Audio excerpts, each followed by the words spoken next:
Even though major depression affects more than 21 million Americans, many people have trouble understanding exactly how it affects someone and what causes it. One common misunderstanding is that depression only occurs when something bad happens to a person, like a death in the family or the loss of a job. While these events can trigger a depressive episode, oftentimes major depression develops in an individual without any preceding specific event. Let's examine the false notion that depression is simply a nasty case of the blues. Many studies show that depression is caused in part by an imbalance of the neurotransmitters in your brain. These neurotransmitters, namely serotonin, norepinephrine, and dopamine, influence our moods and help the brain transmit information, thoughts, and feelings. Research also suggests that the neurons in the brain of depressed people don't adapt and grow the same way that they do in non-depressed people. Furthermore, MRIs have revealed that there are physical differences between the brains of depressed and non-depressed people, but there's more research needed to strengthen these theories. These discoveries dispel the myth that depressed people should be able to force themselves to be happy. To correct these neurological and chemical brain glitches and get relief from their symptoms, people with major depression usually need to start and often stay with antidepressants and psychotherapy. That leads me to another myth. Major depression doesn't just go away on its own. Don't ever wait for this to happen. Untreated depression may lead to cognitive problems, memory loss, and even physical problems such as headaches and digestive disorder. And suicide is more likely if depression is left untreated. In fact, major depression is the top risk factor for suicide. When you are dealing with depression, everyday tasks can become hard to manage, and the stresses and pressures of work may seem too much to juggle. You may find you are slower at getting things done, and that it's harder to concentrate and organize your to-do list. You may have a harder time dealing with coworkers, participating in team tasks, and getting along with people. You may battle fatigue, aches and pains, and insomnia, and find that you're much more vulnerable to catching colds and the flu. You end up taking more sick days, and that can alienate coworkers too. Fortunately, there are things you can do to keep working at your best while coping with depression. People who are depressed consistently say is, rather than feeling bad all the time, sad or low or whatever, they don't feel anything. That's usually when depression gets pretty bad, is you don't feel anything. You could go through a terribly sad experience. You could attend a funeral of someone you love, and you don't really feel much different than you would otherwise feel. And that's where this asymmetry argument that Benatar has come up with fails, because the fact is, in depression, you feel about as bad as it's possible for a human being to feel, but you can't actually feel these. People who are depressed actually become physically impervious, or at least more impervious to pain than the rest of us. Physical pain. And you don't feel this either. So it's not so much that these are imbalanced in depression. The early stages are you just feel this, but after a while this goes off the map as well. This goes first, but it's followed eventually by this. If this has value, so does this. And if this has value, so does this. The real absence of value is when you don't have any of these. That's severe depression. And that's something that Benatar simply doesn't take into consideration in his, I would say, almost infantilely simplistic depiction of the split between the positive and the negative in terms of human emotions and human feelings. Happiness, sadness, joy, sorrow, pain, pleasure, etc. Far, far, far too simplistic, and possibly an indication of a depressed mind, but I don't know. I can only go by my own experience. Thank you.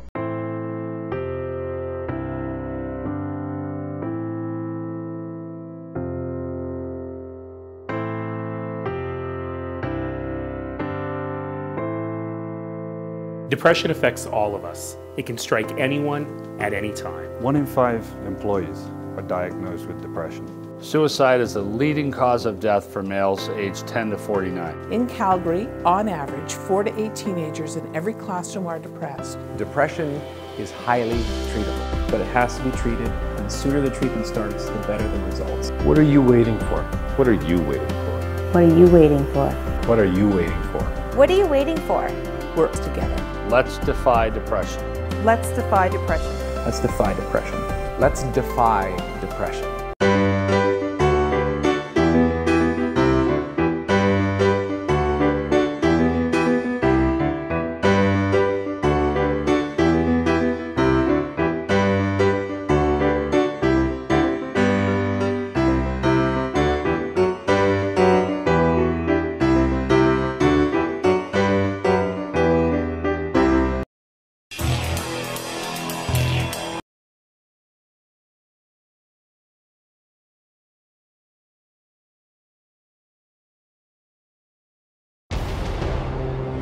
Glaciar National Park, Montana. Big changes are here.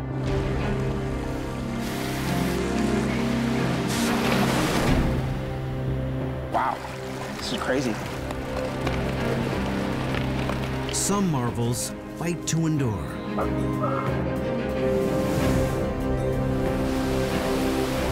As fresh wonders are revealed.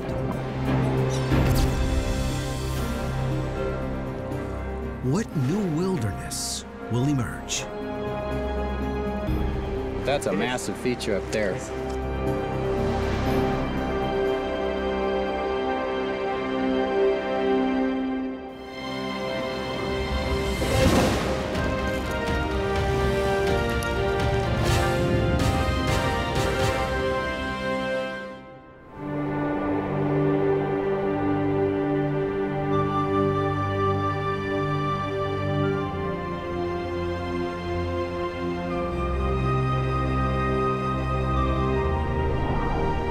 Glaciar National Park.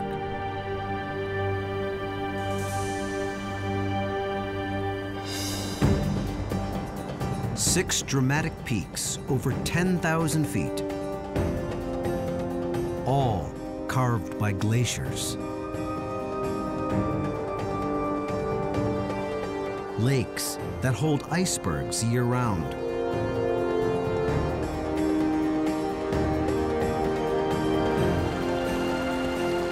Countless waterfalls, fed by melting snow and ice. To see it, act fast. The Earth is warming at an alarming pace. The great ice masses that shape and support this ecosystem will soon be gone. Many things will never be the same. Plants, fish, mammals. Two big questions. How quickly will it change? And what defiant new wilderness will remain?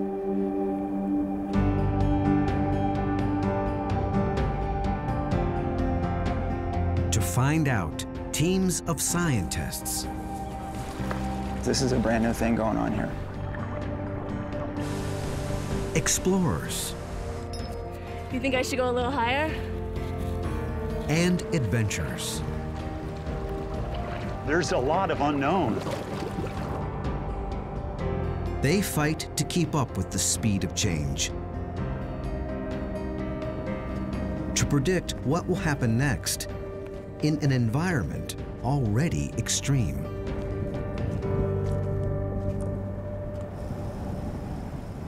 We've had one record of 166 miles an hour before the instrumentation blew away.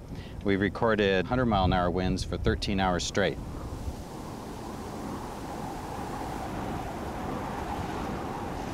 Dan Faegre is a scientist for the U.S. Geological Survey and this area's lead expert on glaciers. the right man to lead a key investigation.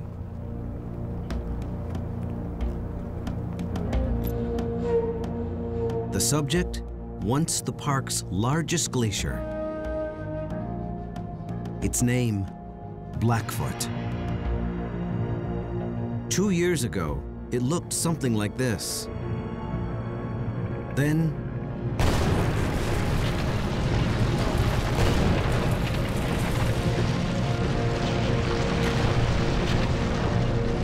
thousands of tons of ice collapsed at once. Some 25 acres gone. Perhaps a defining moment for this wilderness.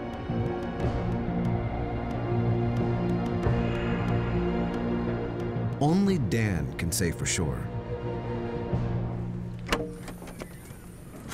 He's been desperate for an up-close look at the collapse. Let me get that one out. We need to get in and see what's happening in this glacier. It's just now coming out from under the snow. We want to do some mapping and look at this because it's a pretty dramatic feature. Yep. Okay, you all set? Yep.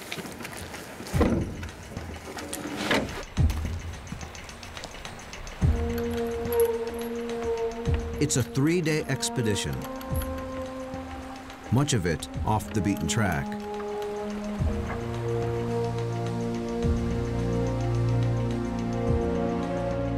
What they find will help Dan estimate how long before all the park's glaciers are gone for good. The rate at which we've seen glaciers melting here is already quite dramatic, but when they're occurring in these large events like this, it means that the pace is quickened. The success of this mission is still uncertain. Weather has stopped them before. Rain, lightning, fog, snow. All a gamble. Most of the year, Glacier looks like this.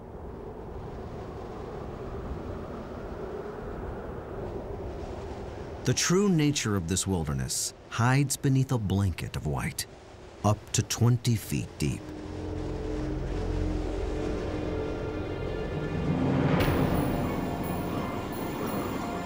Then everything changes.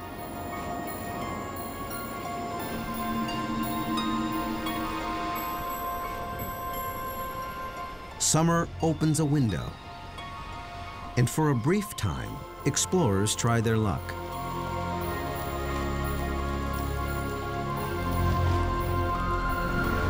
For tourists, the Going to the Sun Road opens clear through. The only road that cuts through the heart of this million-acre wilderness.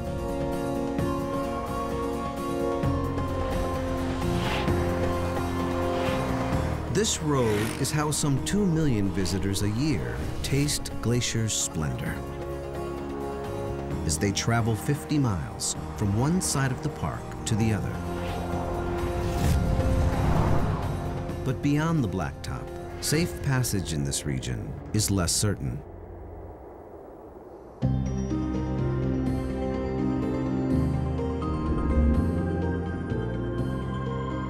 Where Montana borders Canada is a mountainous area ecologists call the crown of the continent. Right in the middle, Glaciar National Park. It joins Canada's Waterton Lakes National Park to make the jewel in this crown. The Continental Divide splits it all into 2 unpredictable weather systems.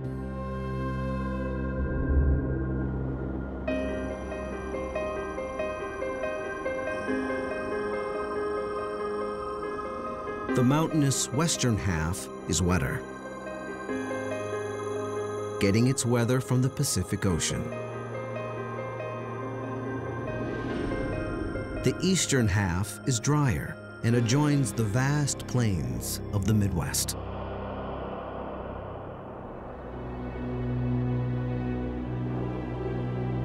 "18 of the park's 26 remaining glaciers cluster along this divide. In the drier months, both sides depend on water from melting glaciers.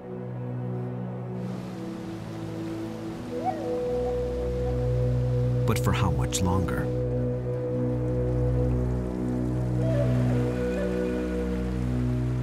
Well, the stream we're next to right now is basically meltwater from the snowfields and the glaciers.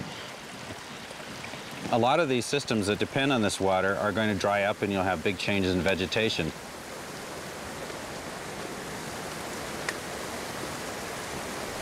At more than 50 sites throughout the park, scientists monitor the habitat, biology, and chemistry of streams and waterways like this, with some startling results.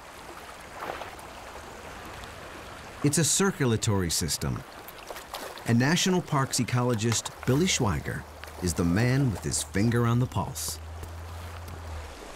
It's essentially a collection of vital signs of the health, the ecological integrity of the streams. The algae on this rock are called didymo, common name, rock snot. It's natural for some of it to be here. But last week, Billy encountered didymo unlike anything he had ever seen.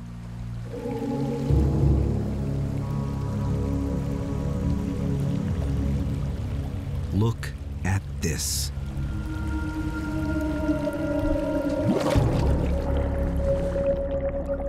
You know, we stumbled upon this the other day, and it's just like, wow.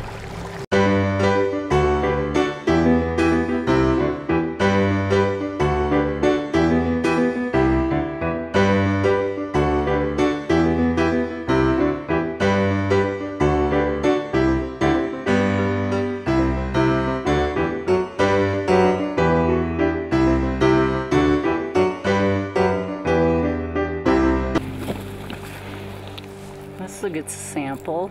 I think it might be grizzly. Kate takes hair samples from trees that grizzlies and black bears like to rub on. This is really a great rub tree. It's had a lot of use from bears. It's got a lot of bite marks on it and claw marks. A few pieces of barbed wire ensure she gets all the DNA she needs. From just a few hairs that have roots on them, we can get information about the species, sex, and individual identity of the bears. No one knows why different bears like to rub against the same tree. But remote cameras may provide some clues.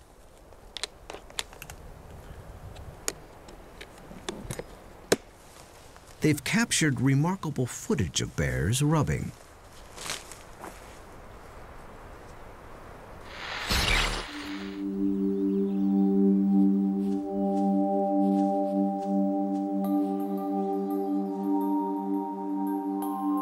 Footage beyond Kate's imagination. The first footage that we got was just unbelievably amusing.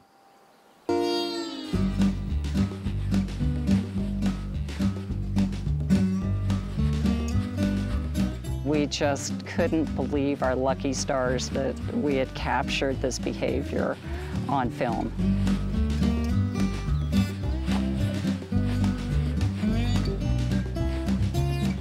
Every time we go check a camera and bring the film back, it's like, you know, Christmas and Easter and everything combined. Perhaps the bears are scent marking. Perhaps it just feels good. Either way, the small pieces of wire placed on the trees capture hair.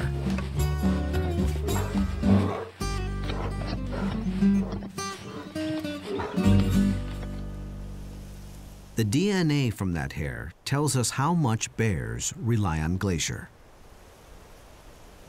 The national park was only a small portion of the wilderness studied, but it holds nearly half of the grizzly bears.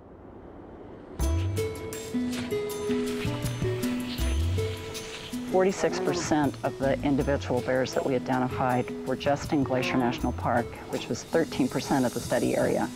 So a very dense population in Glaciar. Around 240 grizzlies live in the park area. They depend on plants like those found in meadows for about 80% of their diet. If those meadows shrink, so may the park's bear population. But Kate remains optimistic. Because grizzly bears are omnivores, they're better able to adapt to climate change. I think their prospects are pretty good here. Not all of the park's mammals may be as lucky.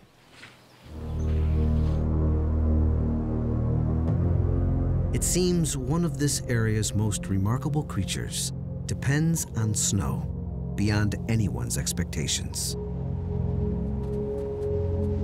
The wolverine. Wolverines resemble miniature bears. Technically, they are weasels, but with incredible strength. The park supports the highest density of wolverines ever reported in the contiguous U.S. Only about 40 animals.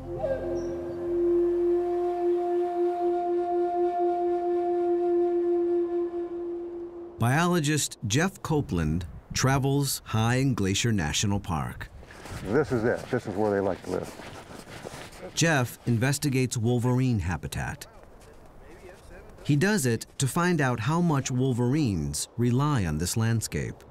So far, the results are astonishing. There's only been a handful of wolverine studies done in the world, let alone in North America.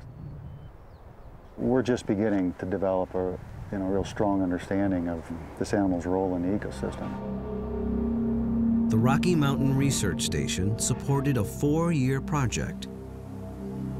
Jeff and his team tracked wolverines to their dens in the dead of winter, when only the bravest entered the park.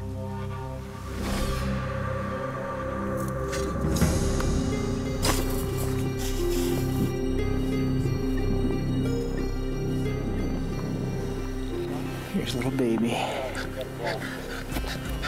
They used GPS collars as well as surgically inserted radio transmitters.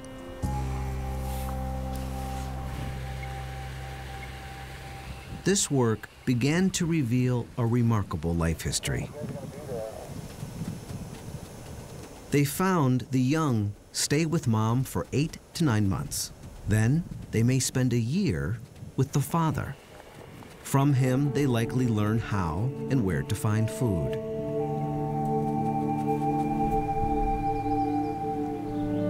Adult wolverines can cover vast distances over the harshest of terrain, even in the dead of winter. But like any superhero animal, wolverines have a weakness. And it's a big one.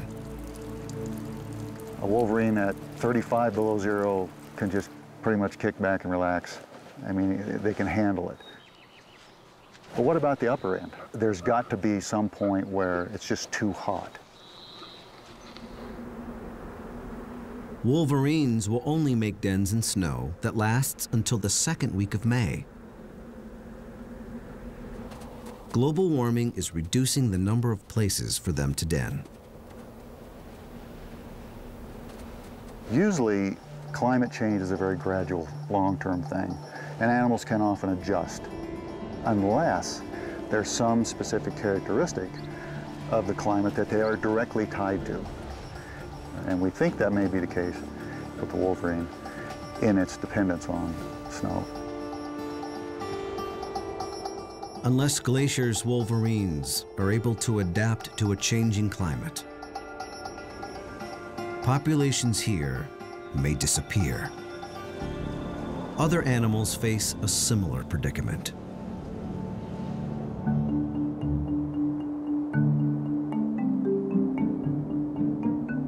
One may be more vulnerable to global warming than any other mammal in the lower 48. It's called a pika.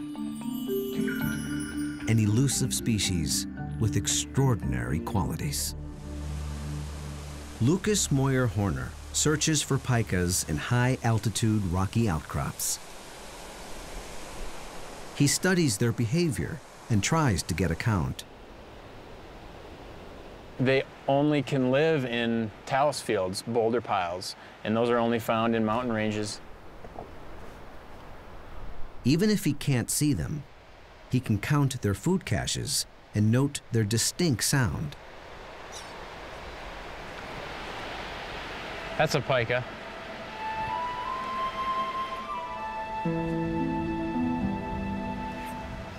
Okay, here's a pika hay pile. Few visitors get to see a pika, but just when you least expect it.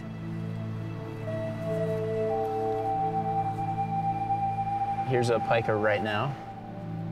A rare encounter with one of the most uniquely adapted mammals on the planet. And this one isn't shy.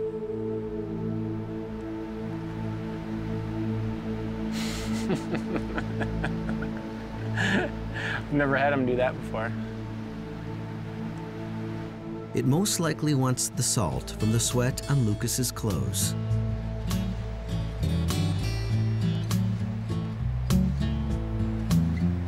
Oh, you actually got through my pants. Congratulations. You shoot a hole through my pants. Pikas are used to getting nutrition from unusual places. They are so adapted to the cold, they don't hibernate, but stay under these rocks beneath up to 20 feet of snow for 8 to 9 months of the year. To survive, they'll even eat their own feces. There's some nutritional value to it, and they'll actually collect the feces of other species too and eat that. Like this is some marmot scat right here. The problem comes when it gets too warm. If they're outside an ambient temperature of about 80 degrees Fahrenheit, they'll die after about half an hour of exposure.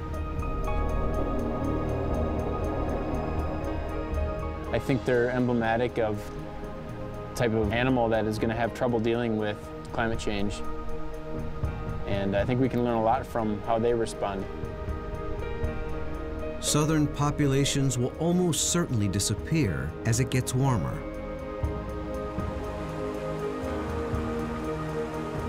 The only question, how long before that happens here?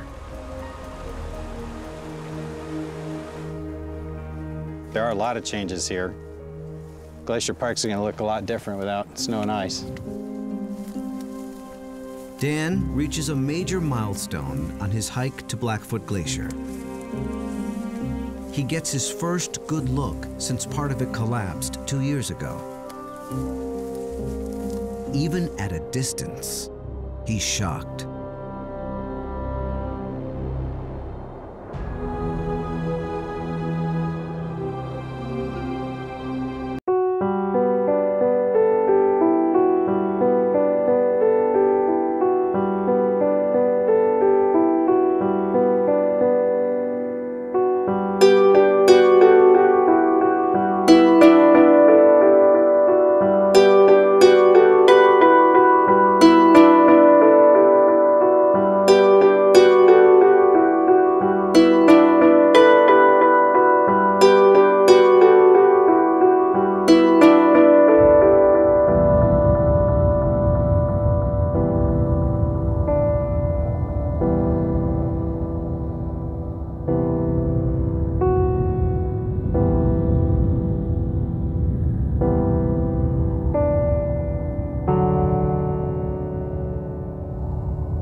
crazy. You know, why is this happening?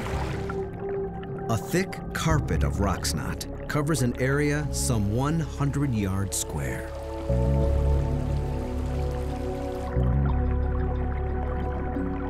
Possibly the park's largest bloom ever.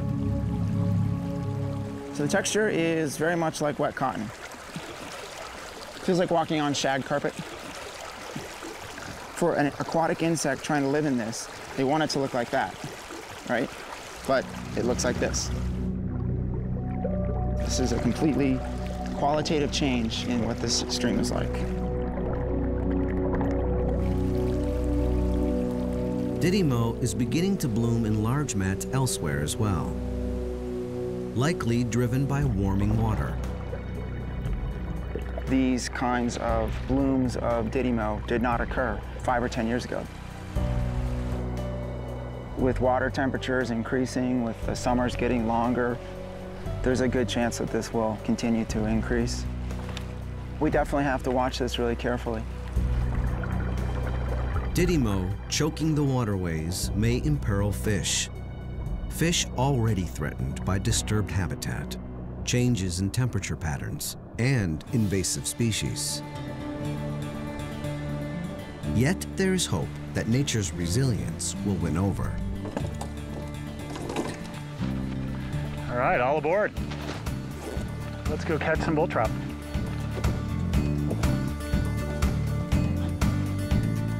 Clint Molefield is on a 3-day expedition to the park's remote north. What he finds may give new hope to populations threatened by climate change. Well, what's so exciting is that this population might have a better chance of persisting over time in the face of a warming climate.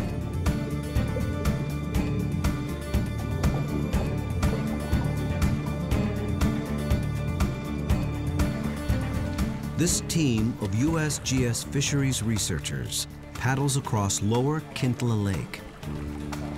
Below them, the type of biological change common throughout Glaciar National Park. These native bull trout are threatened by invasive species. We've seen tremendous declines in bull trout populations to the point that many of these populations are literally on the brink of extinction. But traversing lower Kintla Lake is just the beginning of their quest.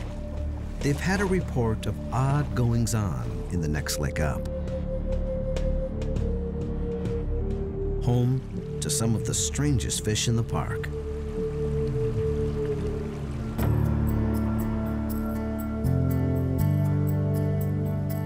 Clint and his USGS crew hike upstream, deeper into the backcountry, to Upper Kintla Lake. Their mission, to find out how the fish in Upper Kintla survive and thrive.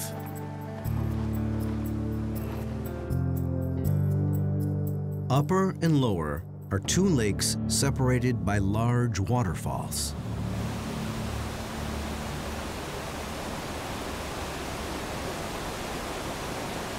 Barriers that stop invasive fish from swimming upstream.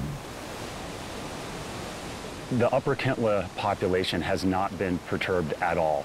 It's remained like it is today over 10 to 14,000 years. In isolation, Upper Kintla's fish seem to have adopted the strangest habits.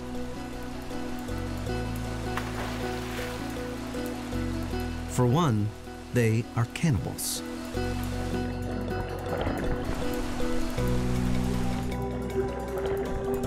Big bull trout eat small bull trout.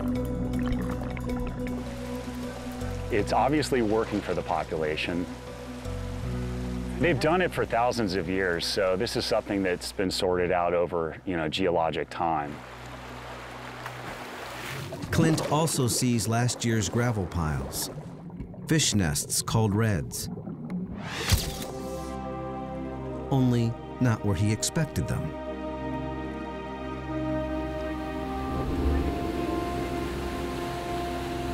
fish usually go upstream to spawn. But not the bull trout in this lake.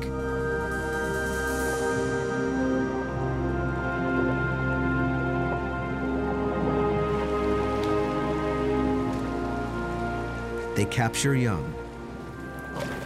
Juvenile bull trout.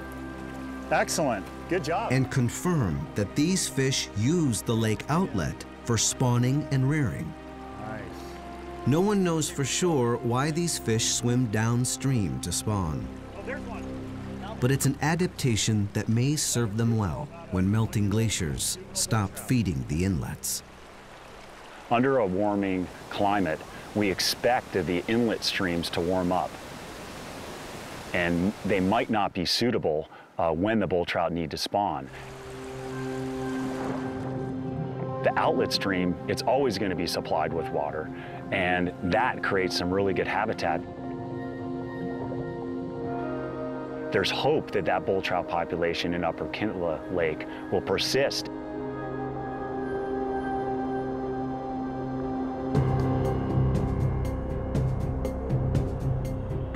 As the glaciers disappear and temperatures rise, many waterways in the park will get warmer. Most fish will feel it. And at least one human.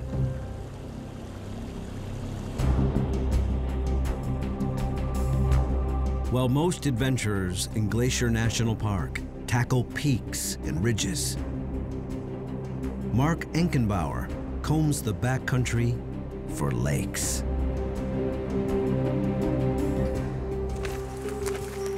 I've stared at the map and I've just learned this 1,000,000 acres so much that I've kind of started looking at it more in terms of a series of drainages. You know, a lot of people think of it as a park of peaks. I see it as a park of lakes. Mark is 6 years into an 8-year quest to jump into all the named lakes in the Waterton Glacier Wilderness, some 168. Definitely not a bad view.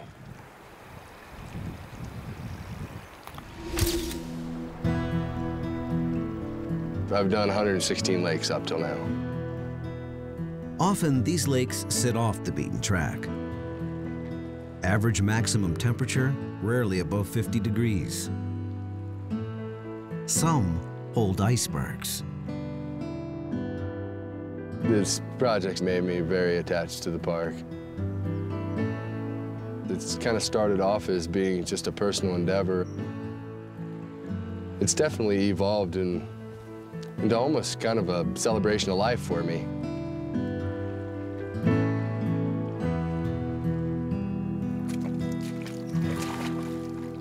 Now, a frigid moment of truth.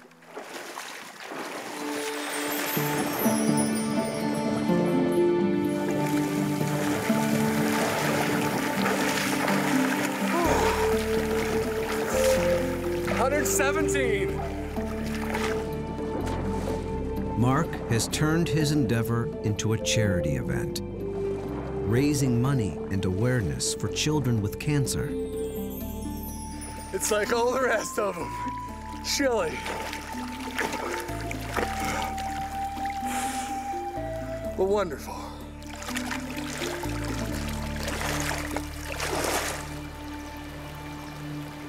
Mark has 50 or so lakes left. He'll be done in a few years. The question everyone wants to know, could temperatures change that quickly?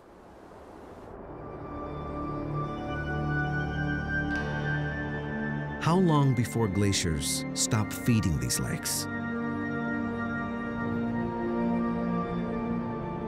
By recent estimates, the year 2030.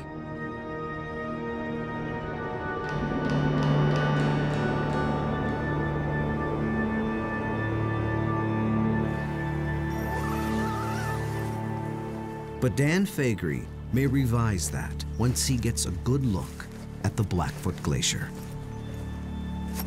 And we're going to go to a ridge across the way, and see if we can get to the area where the glacier collapsed. So this is going to be our first up-close look at it. So this is going to be something we're eager to see.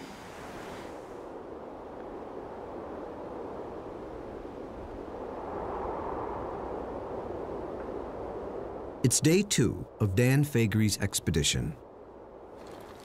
And already the signs reveal a startling fact.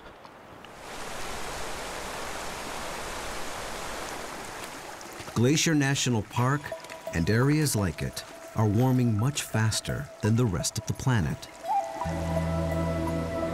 One thing that's pretty typical of mountains like this is that they're warming at 2 to 3 times the global rate. So that has profound implications for the types of change that we're going to see in mountain ecosystems. The likely reasons: more humidity, fewer clear nights, and less snow cover on the mountaintops. To get more evidence, Dan also looks right beside the path. Important clues hide in the trees. Trees are a wonderful accomplice for us, so to speak, in deciphering the mystery of climate changes.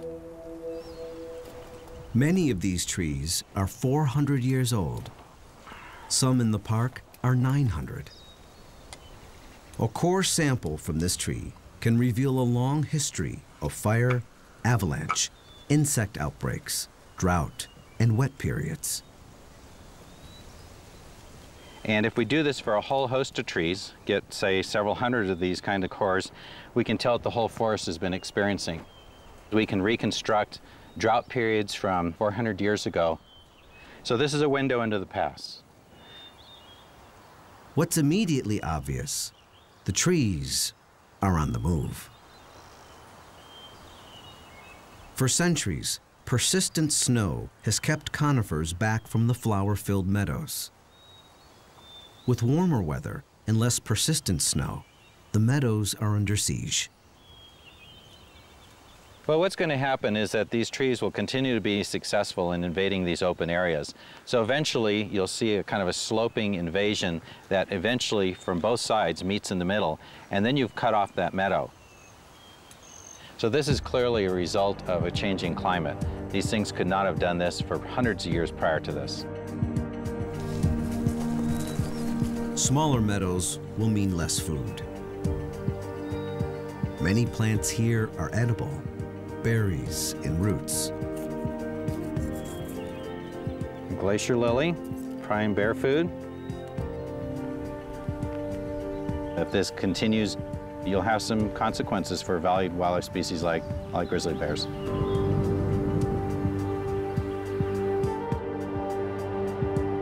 Are bears threatened by these changes? It's Kate Kendall's job to find out. And she's found a revolutionary way of doing it.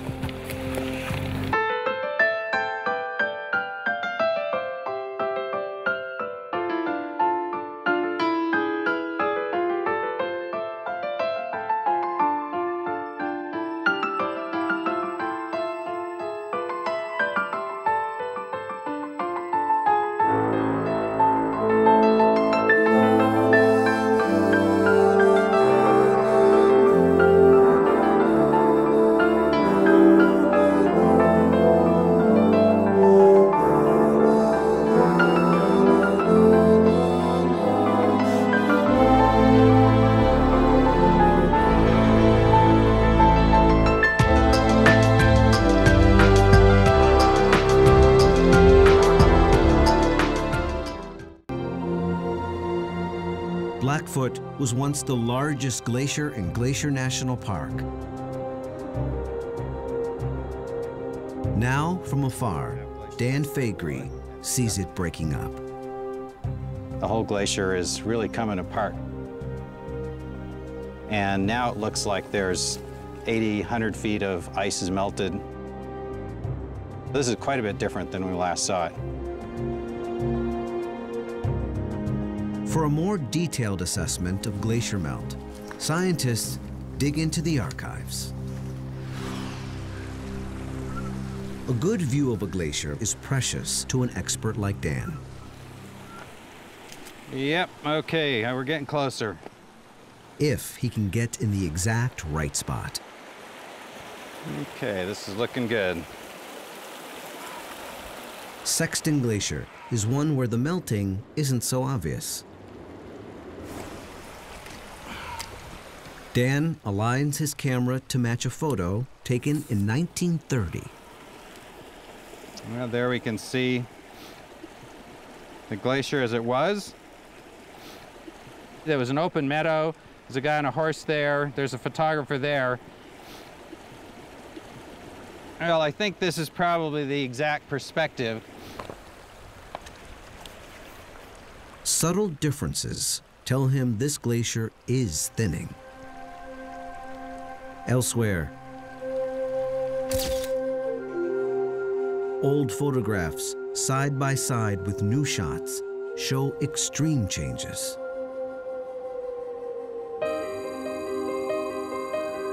It's a park-wide meltdown. Even glaciers that showed little melting for decades now rapidly retreat.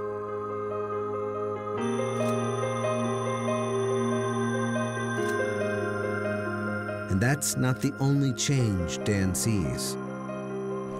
Notice the species of conifer.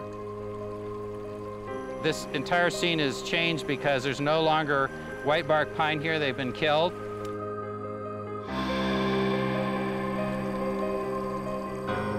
You're not only seeing changes in glaciers, but you're seeing changes in the trees in the same photograph.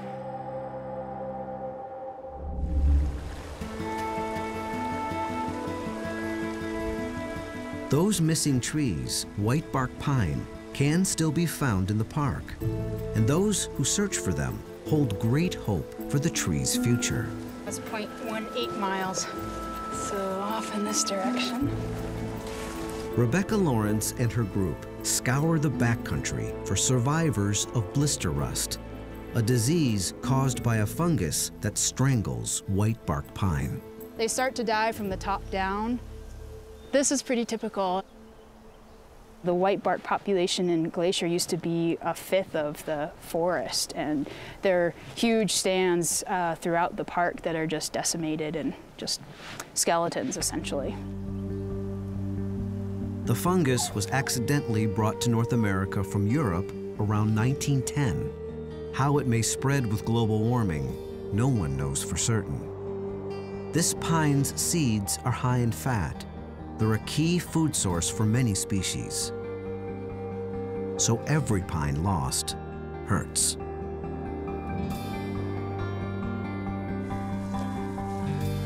The good news?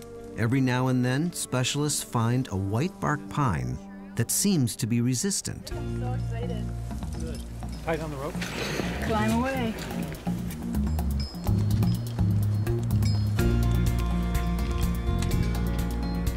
Do you think I should go a little higher? Stacy Jacobson Burgard climbs 30 feet in search of just the right cones. The pollen cones look really healthy. They look beautiful. There's a chance that the seeds may also grow into trees resistant to rust. So these are the female cones for next year. They take 2 years to develop. In the meantime, they can be eaten by squirrels and birds. Well, this is a cone that's been predated by probably a squirrel. So we're trying to prevent the squirrels from eating the cones right now so that we can collect the seeds and to help maintain the population. Okay, are you ready with my cages? Okay. So the team uses mesh cages to protect the cones. Okay.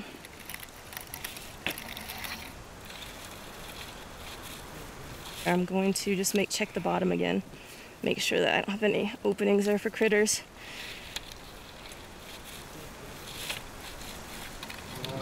It looks good. They're tight. I'm happy with them. In a few months, the team will return to collect healthy seeds. They'll grow them in a Forest Service nursery and replant the young trees in the wild. Already, more than 6,000 have been planted. Our last white bark pine planting had 72% survival. It makes me feel like maybe we can help the species stay without slipping over the edge of extinction.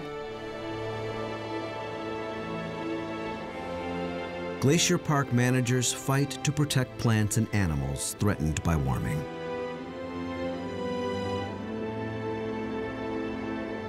But nothing in our power will stop the glaciers themselves from disappearing.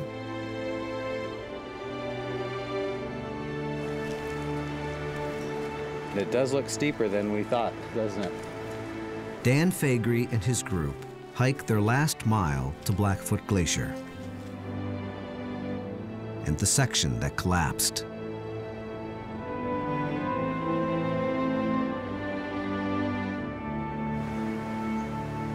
When we get across that one section, we don't know how big the streams are and how dangerous it'll be to cross.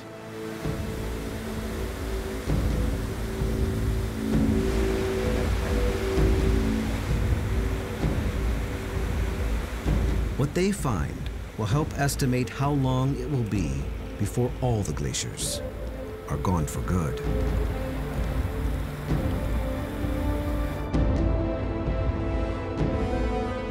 At last, over the last ridge to Blackfoot, Dan Faegre braces himself for the worst. Dramatic signs of how quickly Glaciar National Park will lose its glaciers.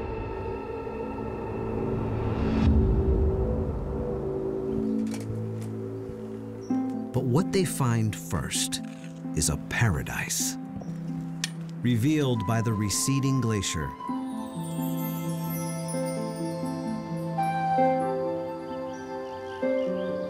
The extent of which they've never seen firsthand. It's pretty impressive.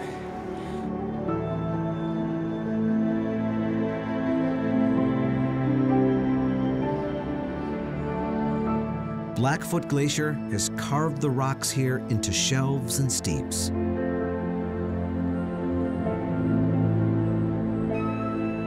They now channel pristine water into aqua-green lakes.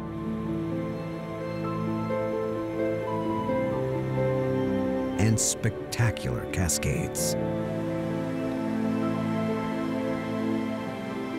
The glaciers are retreating and revealing all this sculpted landscape, and it's really kind of like a large playground.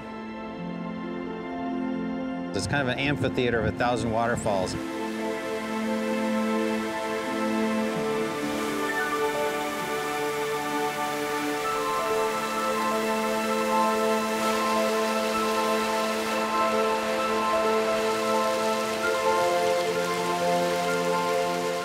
Just on the edges, there's a little bit of fringe of vegetation.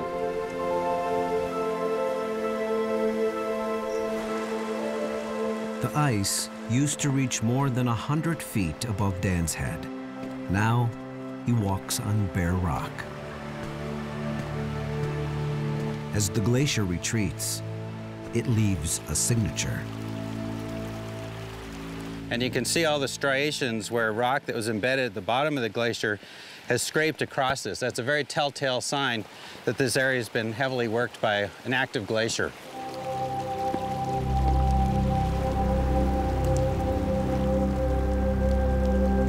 Large chunks of ice break off without warning.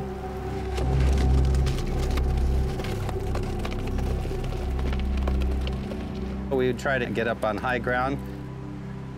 We have to move very quickly.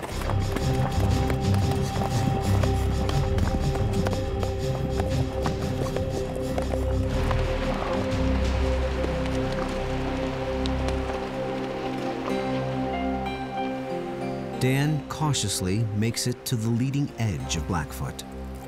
For the first time, he can see up close what is seasonal snow versus what is permanent ice. This is pretty massive. I mean, we have a face here that's 30, 40 feet high, And this is what broke off from the rest of the glacier and went cascading down behind us here. Once you see some disintegration occurring like this, the models that rely on gradual melting are basically not so good anymore.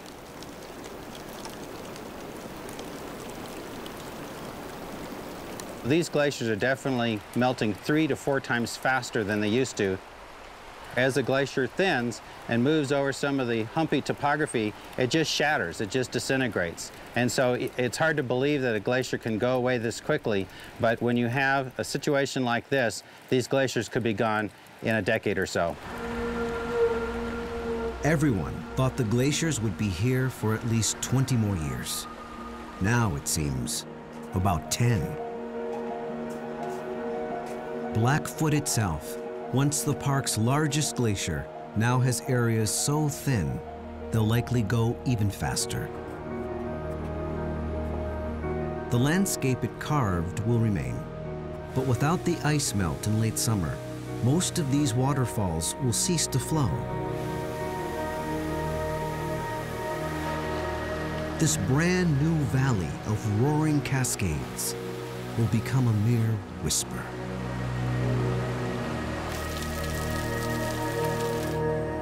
It'll definitely be sad to see the glaciers go. But when you see this sculpted landscape, it's really a very kind of aesthetic area to be in. This is going to be an interesting part of the park for a long time, even after the glaciers are gone.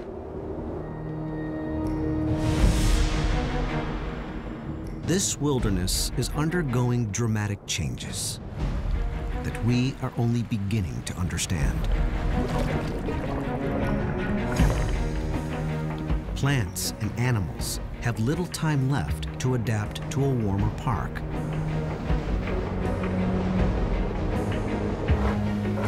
Bears will likely fare better than most.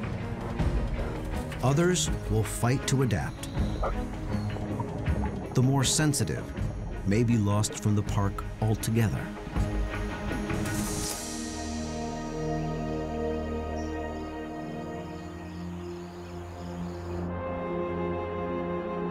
What will remain is a dramatic new landscape.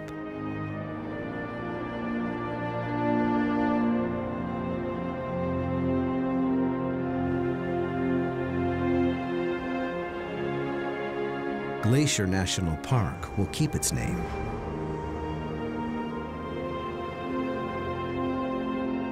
Even when the ice is gone, the impact of the glaciers will live on.